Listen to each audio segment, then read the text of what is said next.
today we'll be playing one of the greatest games of all time. A complicated flight simulator experience with a handcrafted physics engine that since release has been played over 30 million times. I'm of course talking about Learn to Fly, The Emperor Strikes Back. Okay, so this game came out in 2011 and to this day it has an active player base, speedrunning community and a mobile version. The premise is simple. Our hero, an emperor penguin, spent the entire last game learning to fly, but just as he triumphed, he collided with an iceberg, sending him to the hospital and hurting him. And that's when he said he had enough, and he knew a mortal enemy needed to be declared. That's right, our hero, straight out of hospital with major head trauma, has decided to blow up one of nature's most wonderful beauties. Now, spoilers for this 13-year-old game, the purpose is to once again learn to fly and deliver an explosive payload into that iceberg, and once it's destroyed, you will have proved that penguins can now fly, and that ultimately they don't even care about climate change. Now allow me to demonstrate how this works with a brand new game of the story mode. It's a very simple game whereby we control this sack that we quite simply want to have fly along, and there we go, it went and that's the end of day one. There we go, day one, we set our new distance records, our duration and maximum speed, and by doing all of this, we earn ourselves money. Now that we have this money, we can actually go into the shop screen and buy various upgrades, like a superior sleigh, or maybe a kite to help us glide once we're in the air. But this process can actually take quite a while. For the average gamer, you can actually spend weeks improving yourself before you're actually able to take on the iceberg. Luckily for us, the speedrunning community has been here before, and they've actually been perfecting the art of Learn to Fly. If you were to follow a speedrunning guide, you could probably do this entire game in just 14 days, with some of the best in the world taking just 9 days, thanks to some creative use of the physics engine with the use of bunny hopping along the ground so as to ensure that you don't lose speed. Even the wonderful EazySpeezy gave this run a go, but still managed to beat the game in just 9 days. The way this speedrunning technique works is you just by pushing yourself into the ground by pressing right and immediately pressing left. It takes a lot of technique and practice, but once you get the experience in, it's actually not too challenging. Now, ladies and gentlemen, we could play this game the way it's intended, but we don't have to. We can do something different. We can make penguin history today, ladies and gents. The best way to play this game isn't to actually play the game, it's instead to return to the main menu. You see, if instead you quit to the main menu and start a new game, you can break the entire physics engine with this little mechanic called momentum stacking. You might remember all of those wonderful videos of Half-Life 2 physics glitches whereby people can b-hop to increase their speed and momentum to a point where they just break the speed of sound. This is effectively that, but you are a tiny flash game penguin. The way in which you pull it off is incredibly simple. Start a brand new story mode, and then as soon as you start falling down the ramp at the start of the game, click the cog in the top left and return to the main menu. Then we simply repeat this process again, and you might notice we're going faster and faster. This means that now we have increased momentum, and instead of going just 40 meters, we're instead breaking altitude records and speed limits, and our duration is incredible. There's an iceberg coming up. Well, we're gonna head towards it. Oh wait, no, we've accidentally just jumped over it. It's day one of our brand new challenge, and we appear to have gone further than any penguin logically should. Oh my, oh my, oh my. Now, there are a couple of icebergs coming up that we do need to smash, and I think the distance we need to reach is around 5,000 or 6,000. So yes, this isn't going to be a run-winning record. For a first day, we managed to smash all of our records and achieve a maximum speed of 97. Considering we are literally just a sack, that's pretty impressive. Oh, and a bunch of challenges achieved. That's glorious. We've made $5,000. Now in the shop we can of course buy many upgrades, some of which are perfectly balanced indeed. After all, it is relatively easier to reach the endgame iceberg when you're flying a zeppelin, and it's easier to blow it up when you have a nuclear warhead strapped to your head.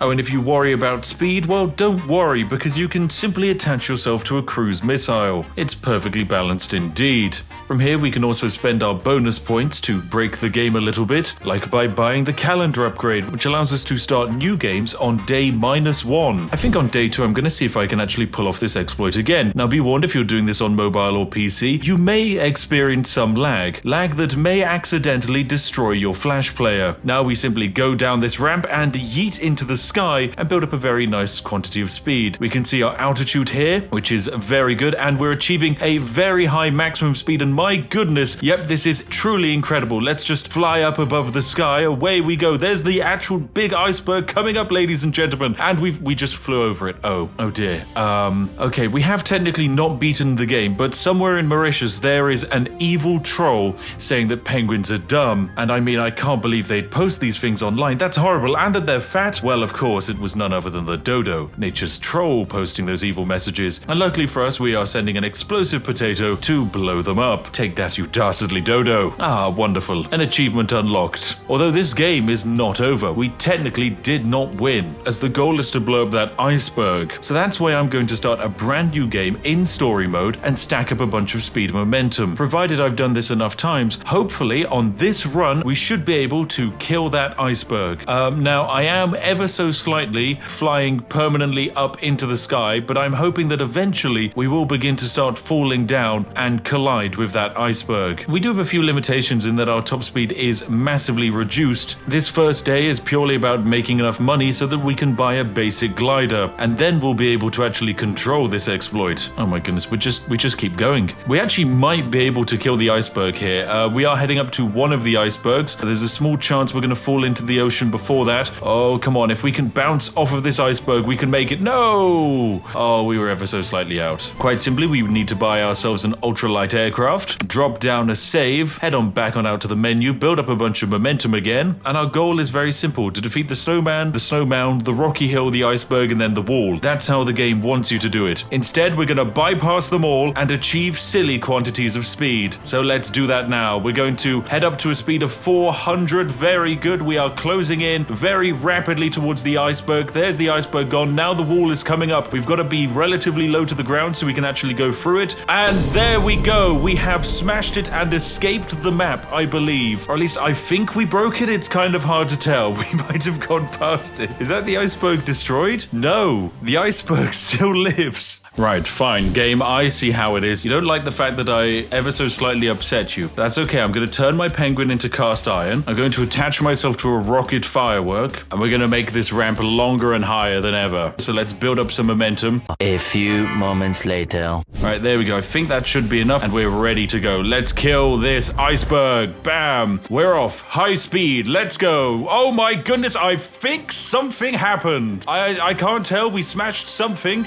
We've overtaken another thing, and we are coming up to the iceberg. I'm going to detonate my rocket, and there we go. We did it, ladies and gentlemen. The iceberg is destroyed. Yes, we have beaten Learn to Fly 2 via perfectly balanced means. It's on to the next mode of the game. Now, of course, the game does say, congratulations, you completed story mode in 0 days, and it does accuse me of cheating, but I would like to say that I didn't cheat. I simply used creative game mechanics. So we get a bunch of rewards for completing it in an incredibly fast time, and we unlock classic mode. Fantastic. So speaking of which, we should probably do this classic mode. In our case, I intend to beat classic mode incredibly quickly as well. And oh my goodness, the frame rate is having problems now. Okay, let's do classic mode. Let's go, Mr. Penguin. Away we go. We're getting all of these altitude achievements, all of these movement achievements. Fantastic. We're just going to keep on going up. Now, instead, we're going to do arcade mode first because it's quite silly.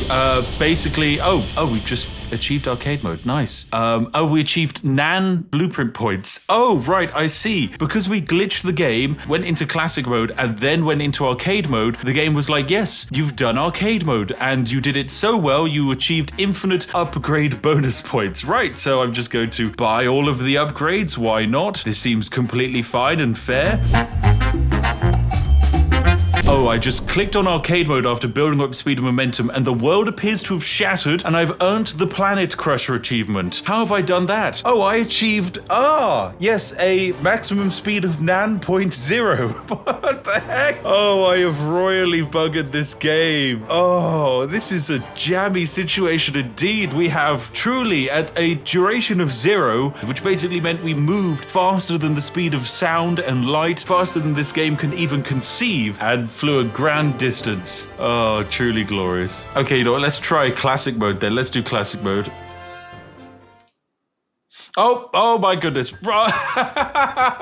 Okay, by loading up classic mode a bunch and then going back to the menu and then clicking on it and going back to game, it's loaded us back into the penguin game, and we just beat the classic mode immediately, and that just meant we achieved infinite speed, and we found where the troll lives. Here he is. He lives in his house. We found him. Yep, and we're just gonna smash him in the face. There we go. That's what you get for going online and saying penguins can't fly. You're gonna get a knuckle sandwich to the face. Oh my goodness, this was truly glorious. Yeah, I'd say we did a slightly better job than EazySpeezy. I mean, some would say that I ever so slightly cheated. I mean, the game's definitely saying that, as I completed classic mode in -2 days. I would say that attempt of classic mode I achieved without seeing a single frame of the flight. It was literally just, I clicked the button, I went into the options, and then the cutscene started playing. Imagine you just load up Skyrim, you click new game, and the credits roll, and it's like, thank you for defeating Alduin Dragonborn, you are the hero of our time. That's basically what's just happened. Another thing that I truly love about this game is that it is from 2011. It's been played like 31 million times, but people are still playing it today. There are still recent comments from like August from people saying that this game is so cool. And there's also people remembering the glory days of video gaming, where you can skip the opening advertisements and there's an awesome intro, but also that there's a bonus shop. And of course you instantly think it's a microtransaction, but no, it's completely free and it's part of the gameplay loop. I remember bonus shops.